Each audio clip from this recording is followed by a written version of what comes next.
गोविंदा, गोविंद गोविंद गोपाल भज मन गोविंदा, गोविंदा गोपाला, गोविंदा गोपाला, गोविंद गोविंद गोपाल भज मन गोविंदा,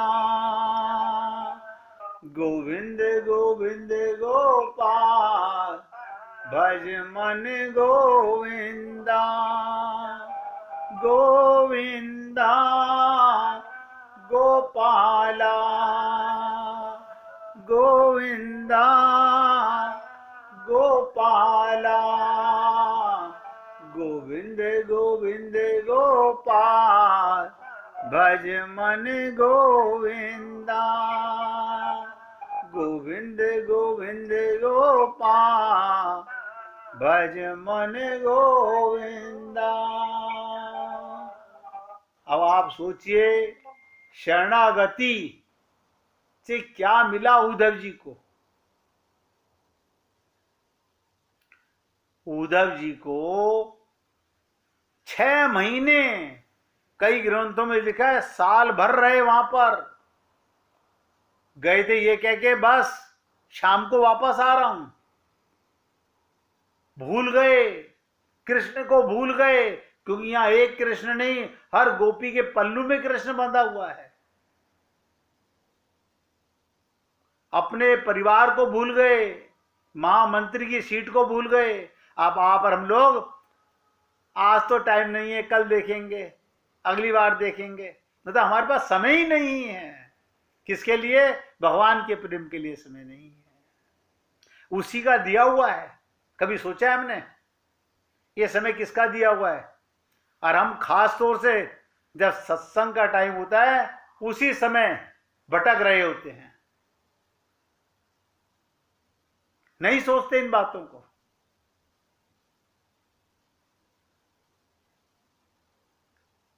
हमारे को सारे काम उसी समय याद आते जब सत्संग का टाइम होता है।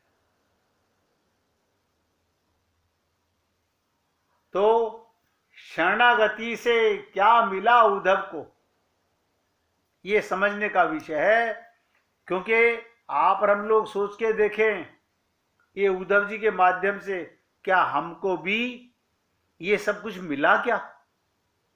जब उद्धव जी गोपियों के चरणों की धूल में लोट पोट करने वाले हुए तो पहले ज्ञान किया।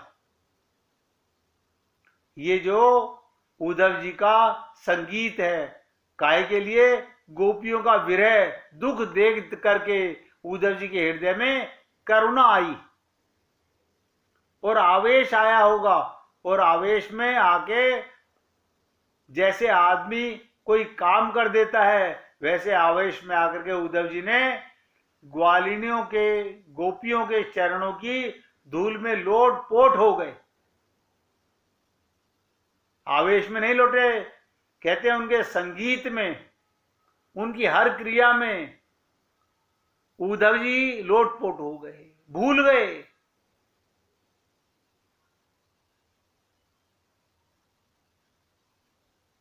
और उद्धव जी गोपियों की तरह गीत गाने लगे। ये रंग, कहते ना असर कैसा आता है, बड़े मजे में गाए।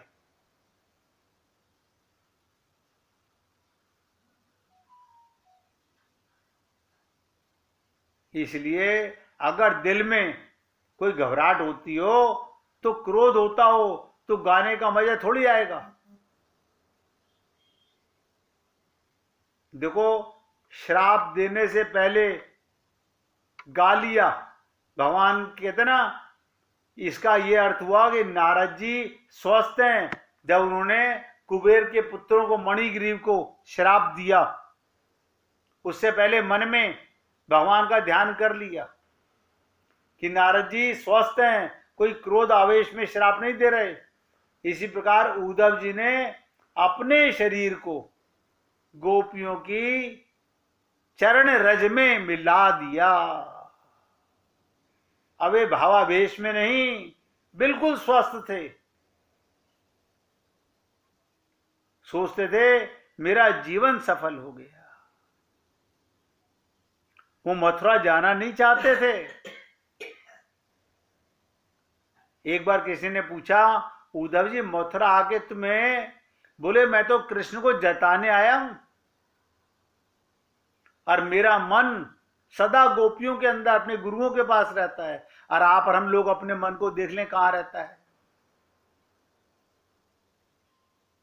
भाई गोपियों के पास एक मन होगा, हमारे पास तो बहुत सारे मन हैं।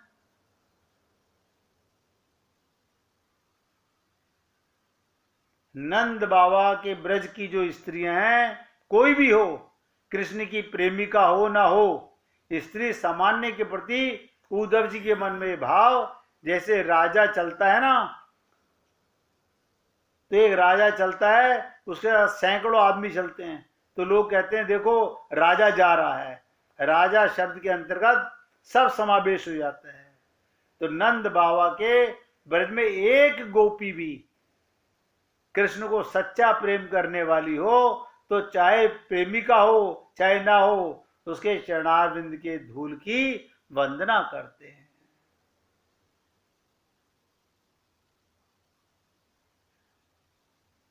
कैसा कैसा ध्यान है।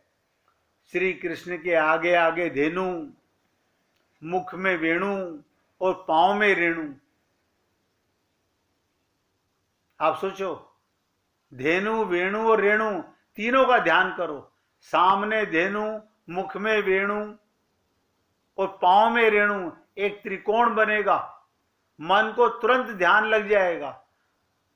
त्रिकोण में, षटकोण में ध्यान लगाने की बड़ी शक्ति होती है। युगल का ध्यान करना हो तो षटकोण का ध्यान करो, केवल कृष्ण का ध्यान करना हो तो त्रिकोण का ध्यान करो।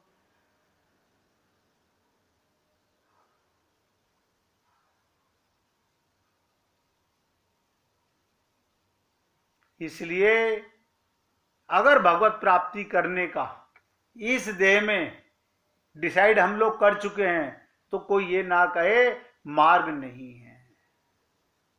मार्ग है, अभी हम लोगों ने चलने का डिसाइड नहीं किया है, ये सत्य है। हम लोग अभी संसार के काम में, परिवार के काम में, मन के काम में इस कदर उलझे हुए हैं कि हमारे पास, हम डिसाइड कर चुके हैं अभी हम मरने वाले नहीं हैं।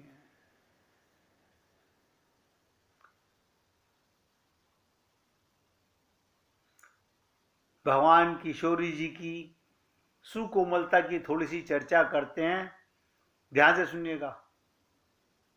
कोमल से भी अति कोमल किशोरी जी, उनकी सुकुमारता भी, जिनको देखकर लज्जा जाए, उसको भी लज्जा आ जाए, सुकुमारता को भी, ऐसी ये सुकुमारी हैं।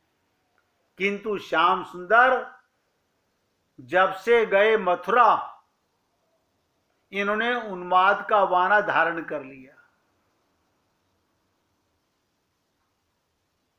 उन्मादिनी हो गई, प्रतिदिन नहीं प्रति क्षण श्री राधा रानी उन्माद की अनेकों डरावनी घाटियों को पार करती रहती हैं।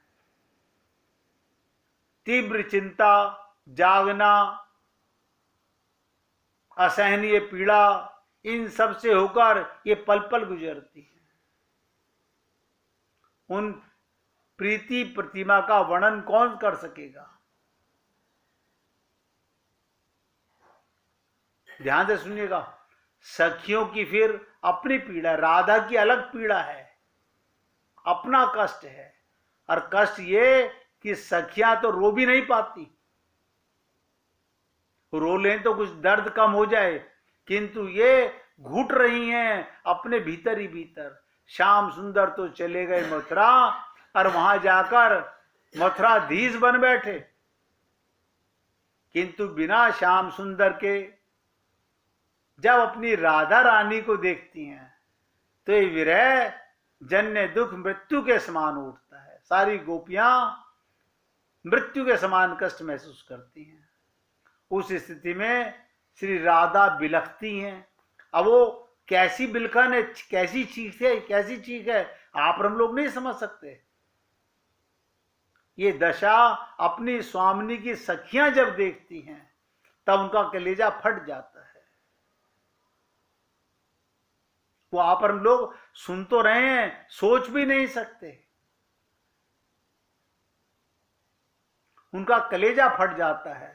वो विधाता को मनी मन गालियां बकना शुरू कर देती हैं, रोना चाहती हैं। अपनी स्वामिनी की स्थिति को देखकर रो नहीं पाती। रोएंगी तो स्वामिनी को कौन संभालेगा? यही रोने लग गई तो लाडली को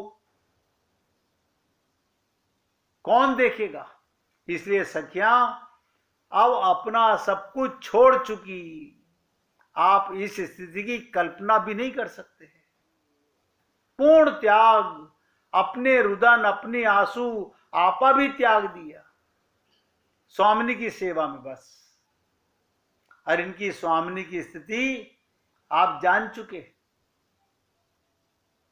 इसलिए हे भगवत प्रेमियों, खूब रोइए, खूब रोइए। ये रोने की ही साधना है। उद्धव यहां आकर बहुत रोए हैं प्रेम में, ये जान करके कि प्रेम कहते किसको हैं। आप और हम लोग कभी नहीं समझ पाएंगे। यही साधना सिद्ध हो गई, समझो आप परम सिद्ध हो गए। फिर आपको कुछ करना ही नहीं, क्योंकि रोने से और भगवान के प्रेम में हृदय अंतःकरण शुद्ध होता है।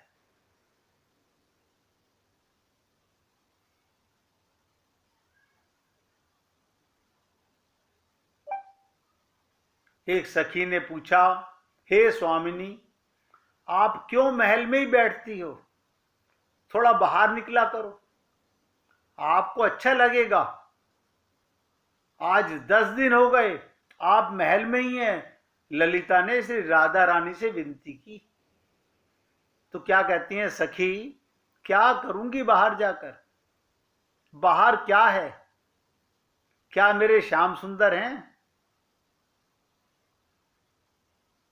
ये टीस नहीं है हमारे अंदर भगवान को प्यार की। वो मुझे दिखाई देंगे। जब वे ही नहीं दिखेंगे फिर कहां जाएं और क्यों जाएं? श्री राधा रानी ने इतना कहा और सुनने में देखने लगी। कहती हैं वो वृंदावन अब कहां रहा ललिता, वो रस अब कहां बरसता है? रस तो बरसाने वाला रसिक ही चला गया। रस बरसाने वाला रसिक चला गया, अब रस कहां? राधा रानी जब बोलती हैं तो रुक रुक कर बोलती हैं। और हां, कोई आवश्यकता नहीं जो विषय चल रहा है उसी पर बोले, विषय बदल भी सकती हैं, किंतु नहीं, बदलता ही नहीं। कृष्ण कृष्ण कृष्ण। सखियां चाहती हैं अब ये भूल जाएं श्याम सुंदर को, पर भूलना क्या इतना आसान है? ये भूलने की प्रवृत्ति नहीं होती प्रेम की।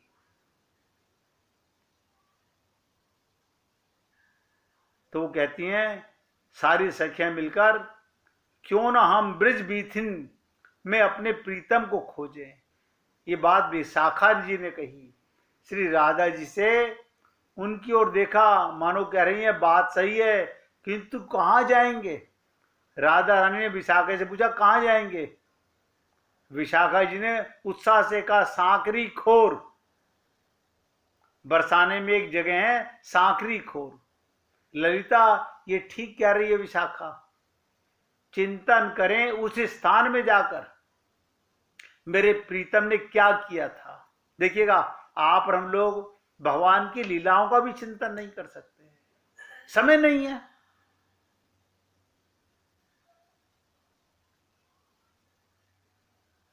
तो विशाखा की बात सुनकर राधा को बड़ी तसल्ली हुई। बोली अच्छा सुझाव दिया। राधा रानी उत्साहित हो गईं, अति उत्साह में भरकर उठ गईं। सखियां प्रसन्न हुई, किंतु ललिता का हृदय कांप रहा है। क्यों? कि बाहर जाकर कोई अनहोनी ना हो जाए, मेरी लाडली ठीक रहे। वो विधाता से प्रार्थना कर रही हैं। अब विधाता कौन? वो कृष्ण। विशाखा तू ठीक बोली, यहां बैठे रहने से क्या प्रयोजन? घर को क्या देखना, घर की दीवारों को क्या देखते रहना? वन देखेंगे, नव देखेंगे, बादल देखेंगे, लता वृक्ष देखेंगे और वहीं बैठकर अपने प्रीतम का ध्यान करेंगे। और नैन मूंदते ही वो आ जाते हैं, नैन मूंदते ही आ जाते हैं। सामने नटवर वेश उनका, कितना सुंदर वेश, आहा! वही गले में पीतांबर धारण किए हुए चंचल छवि, और मेरे पास आकर क्या कह रहे हैं भगवान? हे राधे, मेरी ओर देख, मेरी ओर तो देख, ऐसा कहेंगे वो, पर मैं भी उनकी ओर देखूंगी नहीं। अब मैं नहीं मानूंगी उनकी हर बात, पर एक बार तो देख लेना। विशाखा मन बहला रही स्वामिनी जी का, एक बार तो देख लेना। बोली ना, अब नहीं, एक बार भी नहीं देखूंगी मैं भगवान को। राधा रानी कह रही हैं, फिर तो आपके पांव में पड़ जाएंगे कन्हैया। विशाखा ने कहा। इस बात पर राधिका जी का मौन हो गया, शांत हो गई राधा रानी। फिर तो उनकी ओर देखना पड़ेगा, मेरे पांव में पड़ेंगे तो पड़े रहने देना, ये अच्छा नहीं। फिर वो भी ना बड़े जिद्दी हैं, अपनी मनवाकर ही छोड़ते हैं।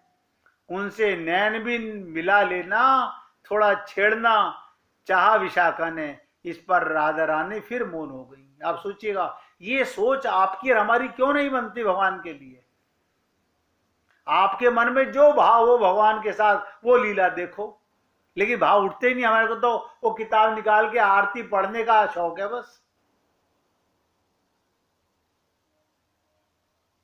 मन में भगवान के साथ कोई संबंध बनाओ तो आपके मन में भाव आए।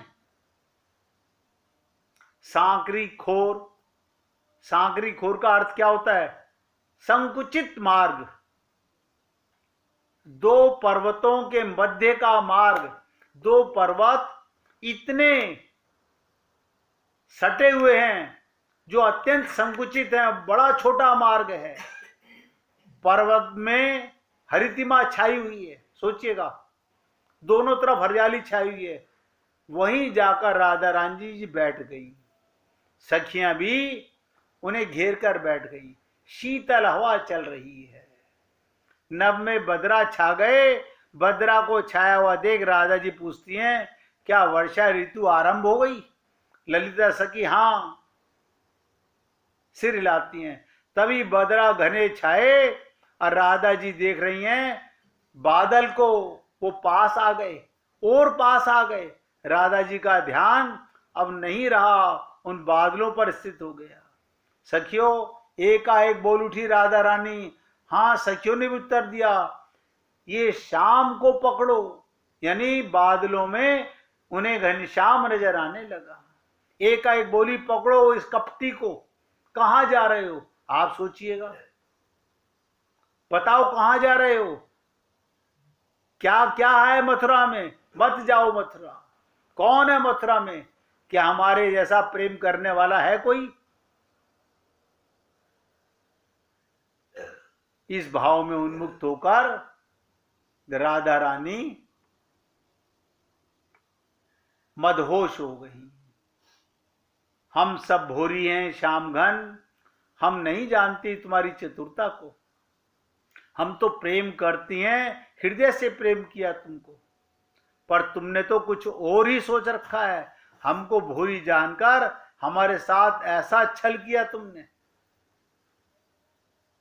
ललिता सखी ऊपर देखती हैं, लंबी सांस लेती हैं, मन ही मन कहने लगती हैं, बदरा ना जा, जल्दी जा। पर बदरा धीरे धीरे चल रहा है।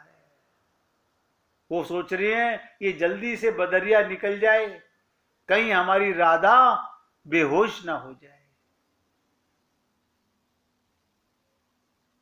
लेकिन वो बदरा भी भगवान के रूप का बन करके, चोर ठग बन करके अपनी मीठी मीठी बातों से हमें ठगता फिरता है।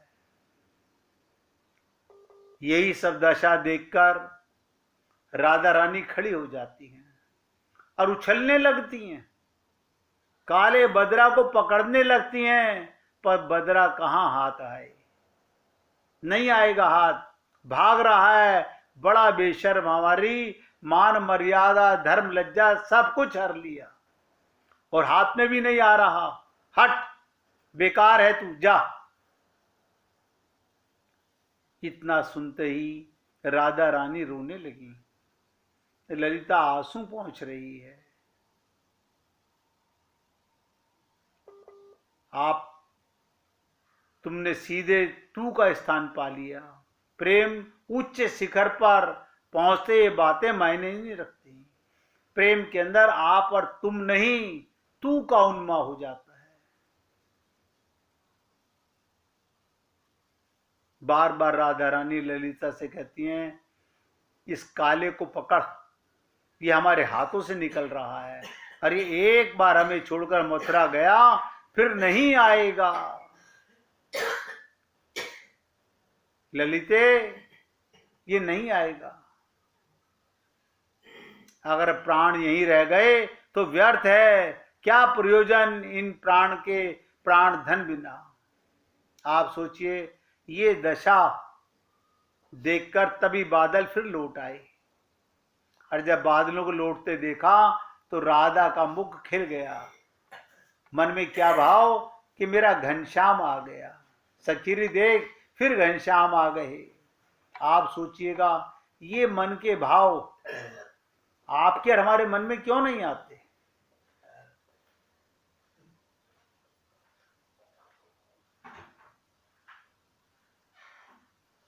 ये भाव हमारे मन में, बादल आ गए, आगे बढ़ने लगा वापस आकर के, तो राधा ने देखा ये तो जा रहा है, फिर तुरंत उठ गई। सुन, जाओ तो जाओ, पर एक बात राधा की सुनते जाओ। हम मरना चाहती हैं पर मरती नहीं हैं। क्यों? कि तुम पर कलंक आएगा, इतना ध्यान रखती हैं तुम्हारा और तुम। हे नाथ, एक बार तो कुछ बोलो। श्री राधा फिर रोने लगी। ऐसा क्या अपराध कर दिया इस अभागिनी राधा ने कि तुम उससे बोल भी नहीं रहे हो।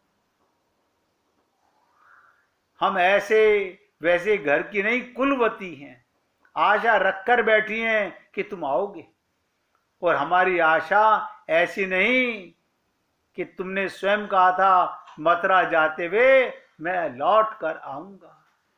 कह देते ना कि नहीं आऊंगा, ये राधा और ये ब्रजवासी तुम्हारी प्रतीक्षा नहीं करते। बादल तेजी से चल पड़ा और राधा चिल्ला उठी, एक बार तो अपना मुख चंद्र दिखा दो। पर बादल चले गए, राधा बैठ गई, सुनने में देखने लगी। श्याम घन फिर चले गए, सखी श्याम घन फिर चले गए। और ये सब सोचकर राधा मूर्छित हो गई और सखियां उनको उठाकर महल में ले गईं। हे पुण्य आत्माओं, 2-3 दिन की लीला रह गई है। अगर आपका मन अभी भी इस माया जंजाल से नहीं निकलना चाहता, मैं तो निवेदन करता हूं, अच्छा लगे या बुरा लगे, कि झूठा है संसार, धोखा खाएगा, कर ले हरि से प्यार, वरना पछताएगा। किसी के मन में कोई भजन सुनाने का भाव हो तो सुना सकते हो। देखिए, मैं तो निवेदन कर रहा हूं, अगर आपके मन में कोई भाव है तो जरूर सुनाइए।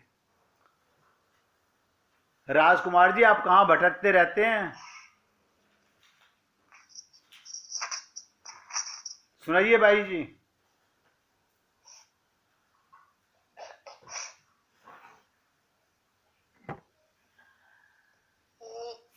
करुणामयी मम स्वामिनी जो, नहीं दासी को आप भुला देना।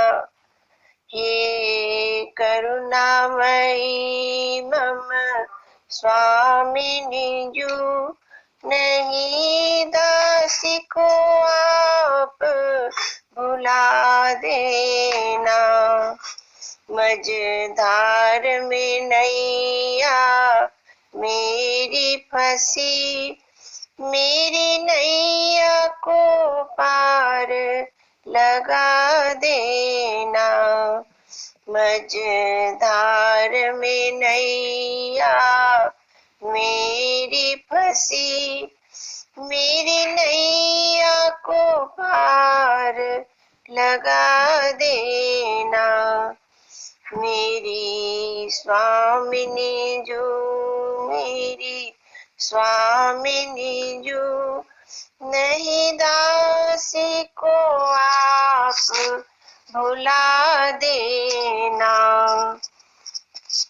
मेरे पापों की लहरें घेरे मुझे, दुख देते हैं कर्म ये मेरे मुझे। मेरे पापों की लहरें घेरे मुझे, दुख देते हैं कर्म ये मेरे मुझे। मेरे पापों को तापों को हर करके मुझे चरणों की दासी बना लेना। मेरे पापों को तापों को हर करके मुझे चरणों की दासी बना लेना। हे करुणामयी मम स्वामिनी जो, मुझे दासी को आप अपना लेना। तुम सखियों में अति प्यारी हो, प्रिय तम को प्राणों से प्यारी हो।